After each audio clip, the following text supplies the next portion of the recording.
What's something that's not a cult but feels like a cult? Warning, some audiences may find this content disturbing. View at your own discretion. Welcome to the House of Reddit. Today, we share some r/AskReddit posts from Reddit. What's something that's not a cult but feels like a cult? They're not scams, technically. That's how they get people to work for them. The trick for them is to convince you that you can make as much money as the high-level members can make and that it's worth spending time to that. That way, you're being manipulated into believing that you can become one of them. So then it becomes the survival of the fittest and of the most obsessed one who stays the longer. These are the top 1 to 5% who actually survive this filtering process and can generate big bucks without lifting a finger.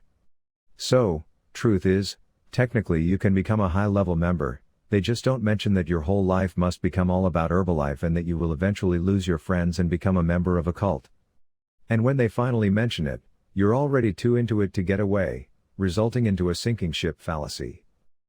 That's why they get away with it and members won't accept that they got into a cult. But they're not scam per se and their products exist and are legit. I said this once in an AA meeting and was told it was my addiction talking. Told my sponsor the chapter to the wives was horribly outdated and was told to give in and trust the program. Then there's the book, a collection of anecdotes. The beginner's guide and most of the other literature. All of the publications. Pure anecdotes. The number of times I've heard people in meetings say they failed or being made to feel like you failed for a slip-up/relapse, failed. I started to feel like a cancer patient. If I don't wear a pink t-shirt and can't tell my success story, I failed, and that's in defense of every cancer patient who does not succeed. Alcoholism and cancer can both be terminal. Alcoholism can lead to cancer.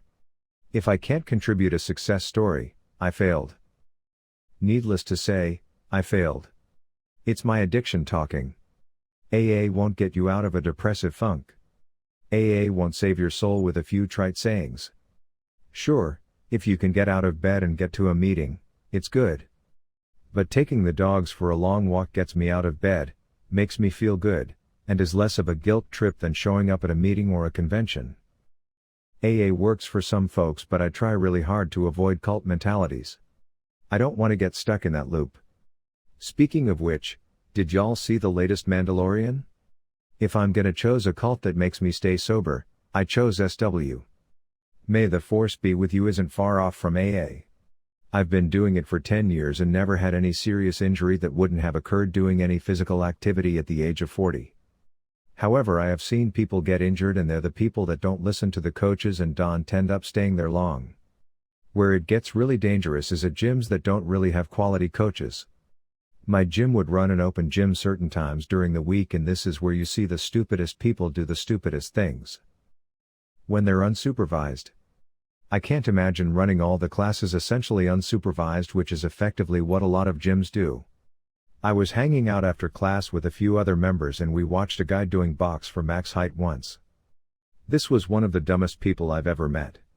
He took a plyo box and jumped 24 inches, flip jumped 30 inches, and this where you would start stacking bumper plates to add height. Not this guy.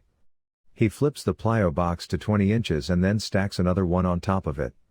So not only did he make a giant 10 inches increase, he's got these two boxes stacked. I can't watch someone get killed, so I chimed in, I don't think that's a good idea, man. That top box is going to slip off if you don't land vertically. So he slides the boxes over to the wall so they won't move. I thought to myself, oh, this can watch. Of course he smashed his head into the wall. It was hilarious. These are the people that complain about injuries in CrossFit. CrossFit movements aren't new, it's just a brand. People have been doing these movements and getting hurt for decades. I used to work at a hotel that had a rental space in the back. Used to have a salon in there, but they left and replaced with a CrossFit. Bad move anyways, but who the fuck am I? Only a lowly night auditor. Anyways, they would throw weights and medicine balls against the wall adjacent to the hotel, so nearly 5 or 6 rooms got woken up regularly from the crashing and banging. Real issue, one of our limited suites was on that wing. So people paying $500 plus night don't really like getting woken up that way.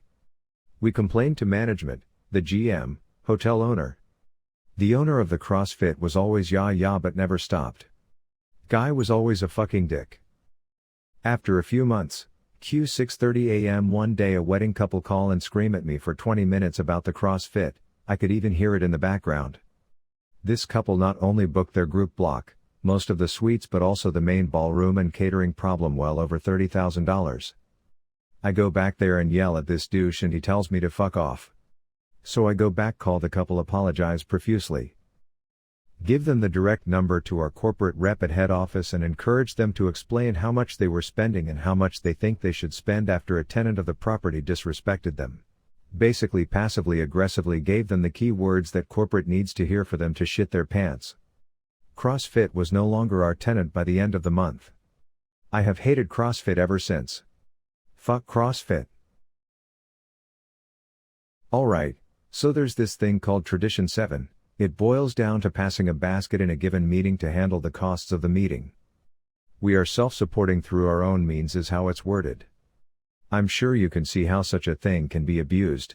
Thing is, the tradition is very carefully worded to make it clear that it is not an obligation, that the meetings need you more than they need your money. But there can still be a pressure. There shouldn't be, especially given that a lot of newbie addicts in recovery aren't exactly financially stable. And I've only ever experienced one meeting where people would side-eye or make comments. A lot of AA feels that way.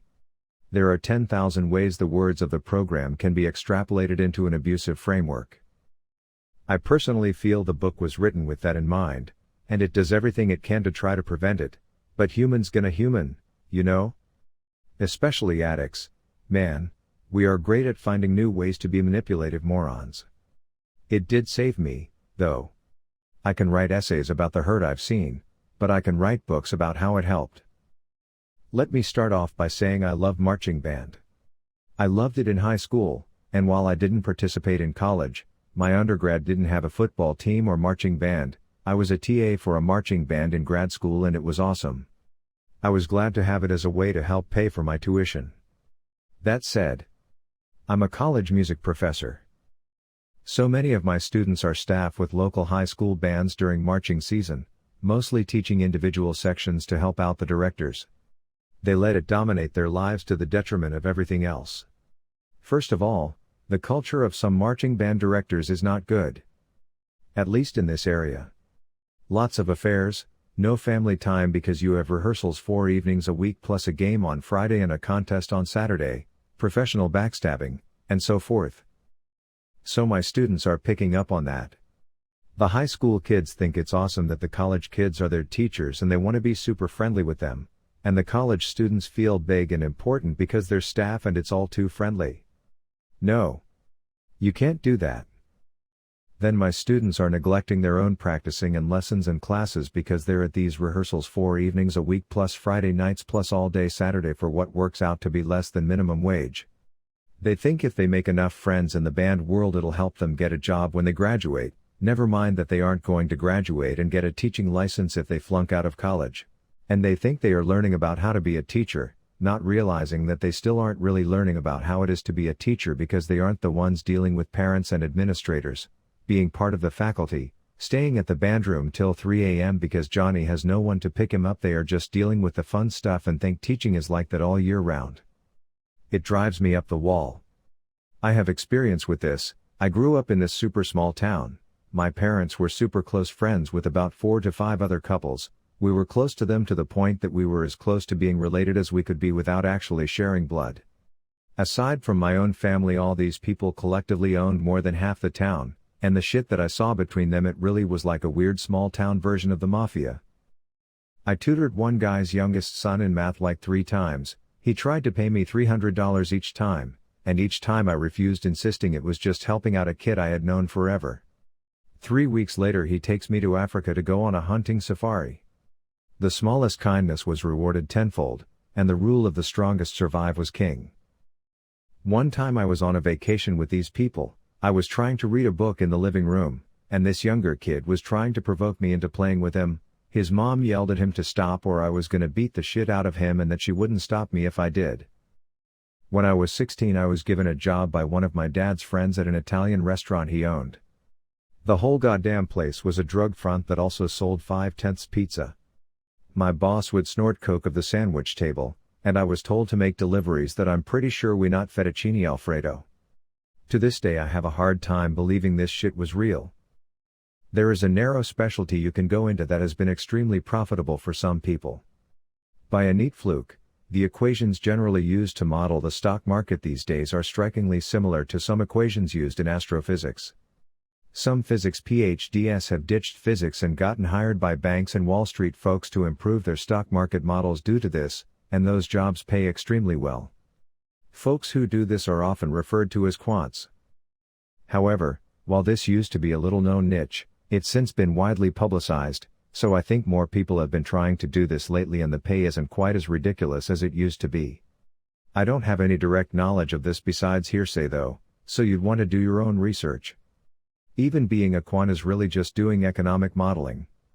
The only reason physicists get involved is because they were for a time one of the biggest readily available pools of people who were familiar with that particular type of equation. I would imagine you could get there purely through an economics route if you wanted to and knew your goal. Other than that niche specialty, I'm not aware of any consistent and reliable way to combine the two into a career. They're generally both valuable skills, but if you want a career that uses both regularly, there aren't many that I know of. There are also physicists/mathematicians that just specialize in modeling complex phenomena in general, usually of a certain mathematical type regardless of the physical process that leads to that math, anything that results in a stochastic partial differential equation, and some choose to study the economy. So you could try to just do basic research in that area as an academic. Anyway, I'm not really into economics, so that's just my 2 cents. I'm sure there are other options I'm missing that I don't know about. In Musk's case specifically, I'm sure having a basic knowledge of both is helpful, in that the engineers and such probably appreciate having a boss that gets the basic concepts. But the 2 bachelor's degrees alone would absolutely not prepare him to invent a spaceship, let alone design the production pipeline in a financially sensible way. It's entire teams of experienced engineers doing that work. This either came out when I first got on social media or I was oblivious, but I didn't know about MLMs and totally got excited thinking an old friend from high school wanted to catch up. Then they mentioned my having a baby and maybe wanting to get myself back in shape despite feeling I looked great. TBF, I distinctly remember reading this message while waiting in a Wendy's drive-thru. It seemed so strangely out of etiquette to speak to a new mom about her body, but I brushed it off as we had just updated our married, kids, happy, career info with each other. Glanced at their program briefly, but it seemed like such scam pricing and I had no time to commit to a team or whatever it is with school, work, and young kids. After getting suckered by thinking other requests to connect were relational and not usatory, I finally caught on. It's kind of obnoxious to ask me if I want to start my own business working my own hours when my social media profile will literally tell you I own my own practice and am my own boss, babe. I was super polite for a while, but after so many nail decal pitches and makeup not toned for my skin, I've started being politely direct that this is not where I would invest my time or money. I'm not interested in whatever product, and my practice keeps me as busy as I want to be, so I couldn't add another business. I settle my guilt by trying not to exploit their time by feigning interest. My Sil finally got blocked because she was part of these weekly for a while and kept adding me to random groups with her racist friends. I just can't believe people spend so much disposable income on consumables and stuff. Was a Beachbody cult leader, coach for 2 years. Failed horribly as Q coach because I refused to recruit people and be slimy on social media. I knew it was a slimy cult when I went to one of their Super Saturday quarterly events. They play videos from HQ at the events and talk about upcoming sales/promos/program releases/etc. The coach who was hosting the Super Saturday event was a complete stranger to me, but when I showed up, all he wanted to know was my rank, and then when I admired I was at the bottom of the rung, he tried to reassure me that I'd grow in rank once I start doing XYZ, posting on social media all the time and forcefully recruiting my friends and loved ones. So skeevy. I also went to 2 of their big conference events in Las Vegas. Never made enough money from my business to pay for the tickets, though. The conference revolved around successful coaches having breakaway meetings explaining how they succeeded and how we could succeed too if we follow their formula. When I quit coaching, I still wanted to do some of the programs and join the motivation groups on FB. But no coaches would let me join their private groups unless I bought Shakeology from them. Sure, your goal is to help as many people as you can, but only if they commit to spending $150 per month on an overpriced, disgusting shake. I think we all have that friend from high school who tries to sell us something or otherwise get us involved in their money-making scheme.